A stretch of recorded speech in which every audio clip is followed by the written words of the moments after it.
Pada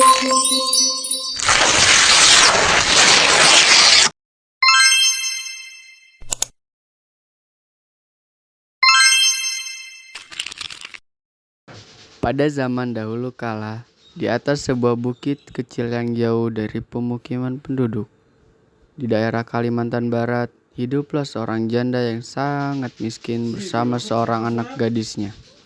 Anak gadisnya sangat cantik, bentuk tubuhnya sangat indah, rambutnya terurai mengikal sampai ke mata kaki.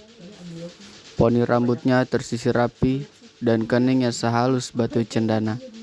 Namun sayangnya, ia memiliki sifat yang buruk.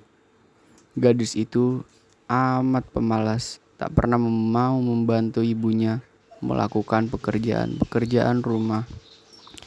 Kerjaannya hanya bersolek setiap hari. Selain pemalas, anak gadis itu sikapnya manja sekali. Segala permintaannya harus dituruti. Setiap kali ia meminta sesuatu kepada ibunya, harus dikabulkan, tanpa memperdulikan keadaan ibunya yang miskin. Setiap hari harus membanting tulang mencari sesuap nasi. Pada suatu hari, anak gadis itu diajak ibunya turun ke desa untuk berbelanja. Letak pasar desa itu amat jauh, sehingga mereka harus berjalan kaki yang cukup melelahkan. Anak gadis itu berjalan melenggang dengan memakai pakaian yang bagus dan bersolek agar orang di jalan yang melihatnya nanti akan mengagumi kecantikannya. Sementara ibunya berjalan di belakang sambil membawa keranjang dengan pakaian sangat dekil. Karena mereka hidup di tempat terpencil, tak seorang pun mengetahui bahwa kedua perempuan yang berjalan itu adalah ibu dan anak. Ketika mereka mulai memasuki desa, orang-orang desa memandangi mereka. Mereka begitu terpesona melihat kecantikan anak gadis itu, terutama para pemuda desa yang tak puas-puasnya memandang wajah gadis itu. Namun, ketika melihat orang yang berjalan di belakang gadis itu, sungguh kontras keadaannya. Hal itu membuat orang bertanya-tanya. Di antara orang yang melihat itu, seorang pemuda mendekati dan bertanya kepada gadis itu. Hai gadis cantik, apakah yang berjalan di belakang itu ibumu? Anak gadis itu menjawab, Bukan, ia adalah pembantuku. Kedua ibu dan anak itu kemudian meneruskan perjalanan. Tak seberapa jauh, mendekati lagi seorang pemuda dan bertanya kepada anak gadis itu. Hai manis, apakah yang berjalan di belakang itu ibumu? Bukan, ia adalah budakku.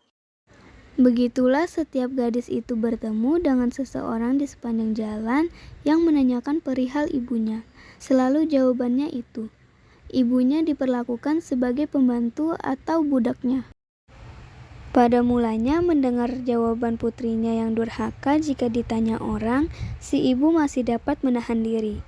Namun, setelah berulang kali didengarnya jawabannya sama dan yang amat menyakitkan hati. Akhirnya si ibu yang malang itu tak dapat menahan diri. Si ibu berdoa, Ya Tuhan, hamba tak kuat menahan inat ini. Anak kandung hamba begitu teganya memperlakukan sedemikian rupa. Ya Tuhan, hukumlah anak durhaka ini, hukumlah dia. atas kekuasaan Tuhan yang Maha Esa, perlahan-lahan tubuh gadis durhaka itu berubah menjadi batu. Perubahan itu dimulai dari kaki. Ketika perubahan itu telah mencapai setengah badan, anak gadis itu menangis memohon ampun kepada ibunya. Oh ibu, ampunilah saya. Ampunilah kedurhakaan anakmu selama ini.